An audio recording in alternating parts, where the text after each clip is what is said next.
Good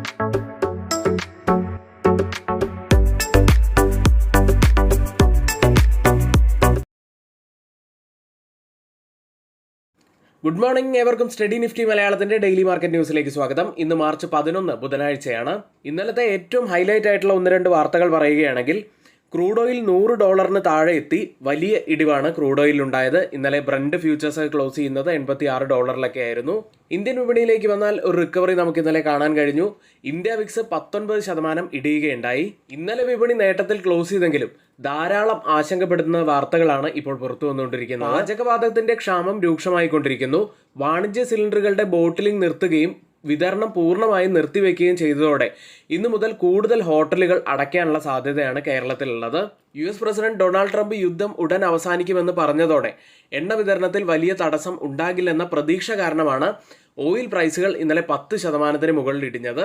oil വില താഴ്ന്നതോടെ Indian രൂപയ്ക്കും ചെറിയ ശക്തി ലഭിക്കുകയുണ്ടായി. ഇനി ഗ്ലോബൽ മാർക്കറ്റുകളിലേക്ക് വരാം. ആദ്യം US മാർക്കറ്റുകൾ ഇന്നലെ ഒരു മ്യൂട്ടഡ് അവസ്ഥയിലാണ് ക്ലോസ് ചെയ്തത്. S&P 500 ആണ് ഇന്നലെ നെഗറ്റീവിലേക്ക് പോയത്. മിനിഞ്ഞാന്ന് US പ്രസിഡന്റ് യുദ്ധം ഉടൻ അവസാനിക്കും എന്നുള്ള പ്രതീക്ഷകൾ നൽകിയെങ്കിൽ ഇന്നലെ അതിനെതിരായിട്ടുള്ള കാര്യങ്ങളാണ് സംഭവിച്ചത്.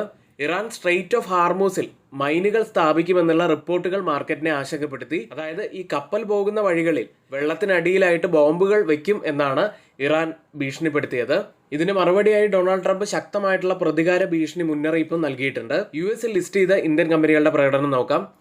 ആദ്യം തന്നെ ഇന്നലെ IT സെഗ്മെന്റിൽ വിപ്രോ 10% മുകളിൽ നേട്ടത്തിലാണ് ക്ലോസ് ചെയ്യുന്നത്. ഇന്നലെ നമ്മുടെ മാർക്കറ്റിൽ നിഫ്റ്റി ITയും കൂടാതെ ഇൻഫോസിസും അതുപോലെ പ്രധാനപ്പെട്ട സ്റ്റോക്കുകളും ഒക്കെ ഇടിഞ്ഞപ്പോൾ വിപ്രോ ഏകദേശം 1% നേട്ടത്തിലാണ് ഇന്നലെ ക്ലോസ് ചെയ്തത്. ഏതായാലും വിപ്രോയിലും ഇന്ന് നല്ലൊരു പോസിറ്റീവ് മൂവ്മെന്റ് ഉണ്ടാകും എന്ന് തന്നെ നമുക്ക് പ്രതീക്ഷിക്കാം. ഇനി ഇന്നലെ ഇൻഫോസിസ് ഏകദേശം 2.5% ഇടിവിലാണ് ക്ലോസ് ചെയ്യുന്നത്. ബാങ്കിങ് സൈഡിൽ HDFC ബാങ്ക് 0.81% ഇടിഞ്ഞപ്പോൾ ICICI ബാങ്ക് 0.11% നേട്ടത്തിലും ഡോക്ടർ റെഡ്ഡി ലബോറട്ടറീസ് 0.80% നേട്ടത്തിലുമാണ് ക്ലോസ് ചെയ്യുന്നത്. ഇന്നിപ്പോൾ ഓപ്പൺ ചെയ്തിരിക്കുന്ന US ഫ്യൂച്ചേഴ്സ് പോസിറ്റീവിലാണ്. S&P 500ഉം ഡൗ ജോൺസും 0.4% നേട്ടത്തിൽ ട്രേഡ് ചെയ്യുന്നു. ഇനി യൂറോപ്യൻ വിപണികൾ 3 ദിവസത്തെ നഷ്ടത്തിന് ശേഷം ഇന്നലെ പോസിറ്റീവിലാണ് ക്ലോസ് ചെയ്യുന്നത്. UK മാർക്കറ്റ് 1.5%, CAC 1.5% മുകളിലുള്ള ഒരു പോസിറ്റിവിറ്റിയിലും ക്ലോസ് ചെയ്തപ്പോൾ ജർമ്മൻ മാർക്കറ്റ് ഡാക്സ് 2.5% നല്ല പോസിറ്റിവിറ്റിയിലാണ് ക്ലോസ് ചെയ്യുന്നത്. ഓയിൽ പ്രൈസുകളിലൊക്കെ വലിയ ഇടിവ് കണ്ടതോടെ ഇന്നലെ എയർലൈൻ സ്റ്റോക്കുകളാണ് അവിടെ നേട്ടമുണ്ടാക്കിയത്. ഇനി ഗോൾഡ് ഇന്നലെ 2% നേട്ടത്തിലാണ് ക്ലോസ് ചെയ്യുന്നത്. കേരളത്തിലെ ഗോൾഡ് പ്രൈസ് പവന് 1,19,080 എന്ന നിലയിലാണ് പവന് വിലയായിട്ട് വരുന്നത്. ക്രിപ്റ്റോ കറൻസിയിലേക്ക് വന്നാൽ ബിറ്റ്കോയിൻ 1.5% നേട്ടത്തിൽ വീണ്ടും 70,000 എന്ന മാർക്കിലേക്ക് തിരിച്ചെത്തിയിരിക്കുന്നു.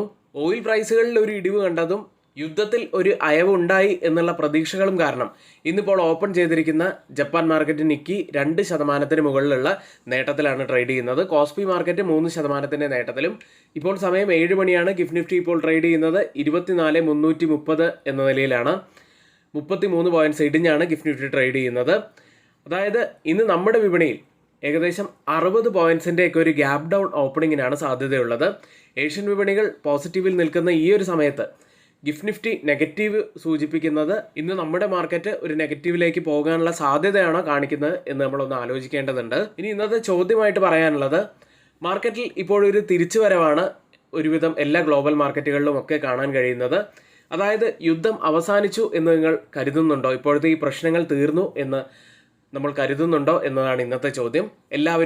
എല്ലാവരുടെയും കമൻസ് രേഖപ്പെടുത്താൻ ശ്രമിക്കുക. ഇനി നമ്മുടെ ഈ വീഡിയോയ്ക്ക് എന്തായാലും ഒന്ന് ലൈക്ക് ചെയ്യാൻ ശ്രമിക്കുക. കൂടാതെ നമ്മുടെ ചാനൽ ആരെങ്കിലും സബ്സ്ക്രൈബ് ചെയ്യാൻ വിട്ടുപോയിട്ടുണ്ടെങ്കിൽ ചാനൽ കൂടി ഒന്ന് സബ്സ്ക്രൈബ് ചെയ്യുക. ഇന്ന് നമ്മുടെ എല്ലാവരുടെ മനസ്സിലുള്ള പ്രധാനപ്പെട്ട ഒരു ചോദ്യത്തെക്കുറിച്ചാണ് പറയുന്നത്.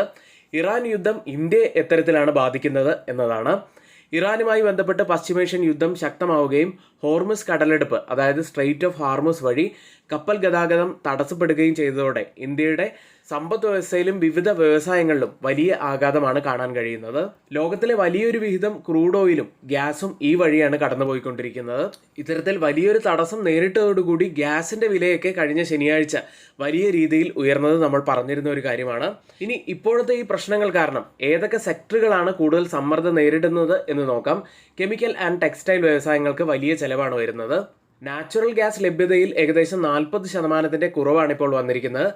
പല കമ്പനികളും ഉൽപ്പാദനം കുറയ്ക്കേണ്ട സാഹചര്യമാണ് ഇപ്പോൾ ഉടലെടുത്തിരിക്കുന്നത്. പെട്രോനെറ്റ്, ഗെയിൽ, ഗുജറാത്ത് ഗ്യാസ് തുടങ്ങിയ ഈ കമ്പനികളൊക്കെ നല്ല ഒരു സമ്മർദ്ദം നേരിട്ടുകൊണ്ടിരിക്കുകയാണ്. കൂടാതെ കെമിക്കൽ കമ്പനികളായിട്ടുള്ള RCF limited, Deepak nitrate, Navin fluorine international, Fineotex chemicals തുടങ്ങിയ കമ്പനികൾക്കും ഒരു സമ്മർദ്ദം ഇപ്പോഴുണ്ട്. ഇതിനോടൊപ്പം പറയാനുള്ള മറ്റൊരു കാര്യം, ഗ്യാസിൻ്റെയൊക്കെ ക്ഷാമം കാരണം ഫെർട്ടിലൈസർ നിർമ്മാണത്തിലും പ്രശ്നങ്ങൾ ഉണ്ടാകുന്നുണ്ട്. ചില കമ്പനികൾ ഇതിനകം തന്നെ ഉൽപ്പാദനം കുറയ്ക്കുമെന്ന് പ്രഖ്യാപിച്ചു.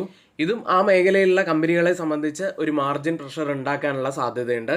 കൂടാതെ മൈനിങ് മേഖലയിലും ചെലവ് ഉയരുകയാണ്. എണ്ണവില ഉയർന്നതോടെ മൈനിങ് കമ്പനികളുടെ ചെലവും ഉയരുന്നു.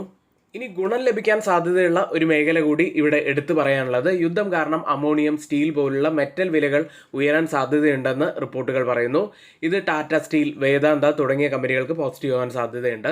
ഇനി ഇന്ത്യയുടെ സമ്പദ് വ്യവസ്ഥയിൽ ഉണ്ടാവാൻ പോകുന്ന ഒരു ആഘാതം എത്തരത്തിലാണെന്ന് നോക്കിയാൽ, ഓയിൽ വില ഏകദേശം $120 ശരാശരി എത്തുകയാണെങ്കിൽ ഇൻഫ്ലേഷൻ ഏകദേശം 4.8% ഉയരും.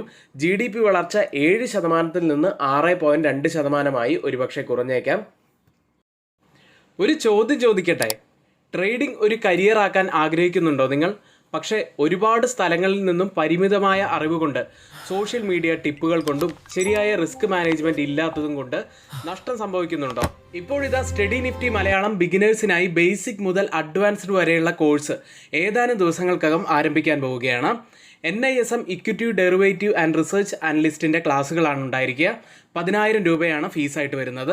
NRIസിനും സൗകര്യപ്രദമായ സമയത്തായിരിക്കും ക്ലാസ്സുകൾ ഉണ്ടായിരിക്കുക. പരിമിതമായ സീറ്റുകൾ മാത്രമേ ഉള്ളൂ. അതുകൊണ്ട് പെട്ടെന്ന് തന്നെ എല്ലാവരും നിങ്ങളുടെ സീറ്റുകൾ റിസർവ് ചെയ്യാൻ ശ്രമിക്കുക. ബന്ധപ്പെടേണ്ട നമ്പർ 7200822228.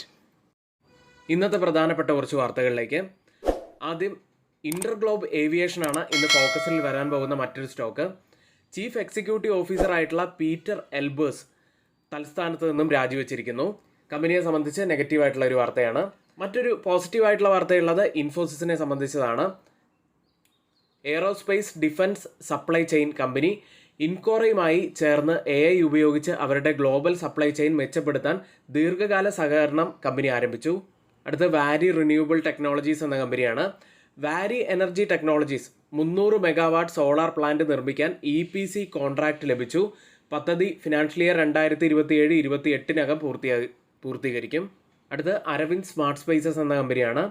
കമ്പനി വൈറ്റ്ഫീൽഡിൽ പുതിയ റെസിഡൻഷ്യൽ ഹൈ റൈസ് പ്രൊജക്ട് ഏറ്റെടുത്തു. പദ്ധതി വിറ്റഴിക്കാവുന്ന വിസ്തൃതി 2.5 ലക്ഷം സ്ക്വയർ ഫീറ്റ് ആണ്. വരുമാന സാധ്യത 330 കോടി രൂപയും. അടുത്ത് ആദിത്യ ബിർള ക്യാപിറ്റൽ എന്ന കമ്പനി സ്വന്തം സബ്സിഡറി ആയ ആദിത്യ ബിർള ഹൗസിംഗ് ഫിനാൻസിന് 750 കോടി രൂപ കമ്പനി നിക്ഷേപിക്കും. കൂടാതെ 755 കോടി രൂപയുടെ NCDs അഥവാ ഡിബഞ്ചേഴ്സ് കമ്പനി പുറത്തിറക്കി. അടുത്ത വാരി എനർജീസ് എന്ന കമ്പനിയാണ്.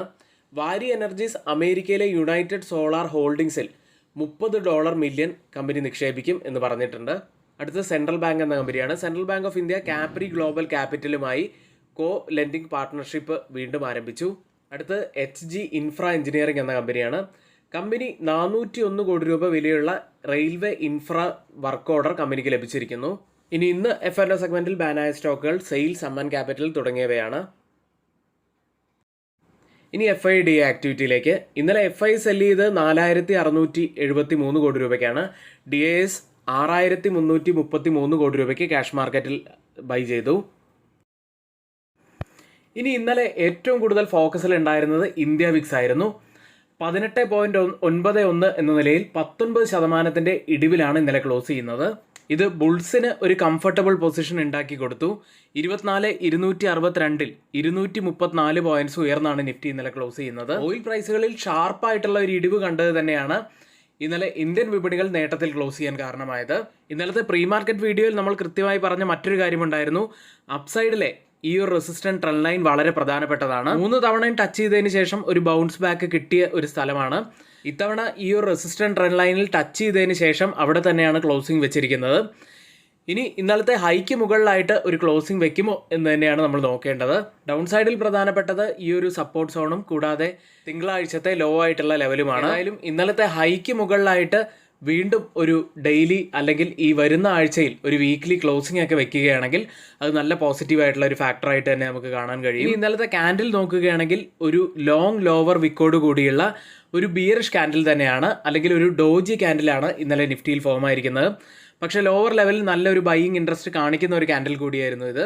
അടുത്ത ആഴ്ചയിലെ വീക്ക്ലി എക്സ്പയറി പ്രകാരം നിഫ്റ്റിയിൽ ഒരു റെസിസ്റ്റൻസ് ആവാൻ സാധ്യതയുള്ളത് 24,500-ഉം സപ്പോർട്ട് ആവാൻ സാധ്യതയുള്ളത് 24,000-ഉമാണ്. ബാങ്ക് നിഫ്റ്റിയിലേക്ക് 56,951 931 പോയിന്റ്സ് അഥവാ 1.66% ഉയർന്നാണ് ബാങ്ക് നിഫ്റ്റി ക്ലോസ് ചെയ്യുന്നത്.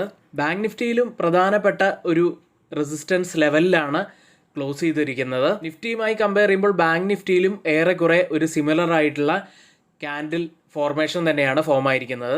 കഴിഞ്ഞ 2 ദിവസങ്ങളിലായിട്ട് ബാങ്ക് നിഫ്റ്റിയും 200 EMAയ്ക്ക് താഴെയായിട്ടാണ് ട്രേഡ് ചെയ്യുന്നത്. നെഗറ്റീവായിട്ടുള്ള ഒരു ഫാക്ടർ തന്നെയാണ്. ബാങ്ക് നിഫ്റ്റിയിലും ഇന്നലത്തെ ആ ഒരു ഡോജി ക്യാൻഡലിന് മുകളിലായിട്ട് കംഫർട്ടബിൾ ആയിട്ടുള്ള ഒരു ക്ലോസിംഗ് വെക്കേണ്ടതായിട്ടുണ്ട്. ബാങ്ക് നിഫ്റ്റിയെ സംബന്ധിച്ച് ഒരു റെസിസ്റ്റൻസ് ആവാൻ സാധ്യതയുള്ളത് 57,500-ഉം സപ്പോർട്ട് ആവാൻ സാധ്യതയുള്ളത് 56,500-ഉമാണ്. ഇന്ന് നിഫ്റ്റിയിലും ബാങ്ക് നിഫ്റ്റിയിലും ശ്രദ്ധിക്കേണ്ട പ്രധാനപ്പെട്ട കുറച്ച് കാര്യങ്ങളാണ് നമ്മളിവിടെ പറഞ്ഞു പോയത്. ഇനി നമ്മുടെ ഏറ്റവും പുതിയ ട്രേഡിംഗ് കോഴ്സിൽ ആർക്കെങ്കിലും ജോയിൻ ചെയ്യണമെങ്കിൽ ഇപ്പോൾ തന്നെ തൊട്ടുമുകളിലെ വാട്സാപ്പ് നമ്പറിൽ ഒന്ന് മെസ്സേജ് അയച്ച് നിങ്ങൾക്ക് ജോയിൻ ചെയ്യാവുന്നതാണ്. ഇന്നിവിടെ നമ്മൾ പറഞ്ഞ എല്ലാ കാര്യങ്ങളും ഏറ്റവും ഓതറൈസ്ഡ് ആയിട്ടുള്ള സൈറ്റുകളായ Money Control, Mint, Reuters, CNBC, Financial Express തുടങ്ങിയ മാധ്യമങ്ങളിൽ നിന്നാണ് എടുത്തിരിക്കുന്നത്. മറ്റുള്ളവയെല്ലാം നമ്മുടെ വ്യൂസ് മാത്രമാണ്, ഒരിക്കലും അത് റെക്കമെൻഡേഷൻ അല്ല. നിങ്ങളുടെ എഡ്യൂക്കേഷണൽ പർപ്പസിന് വേണ്ടി മാത്രമാണ് ഷെയർ ചെയ്യുന്നത്. എങ്കിൽ ഇന്നത്തെ ഈ വീഡിയോ ഇവിടെ പൂർത്തിയാവുന്നു. ഏവർക്കും നന്ദി.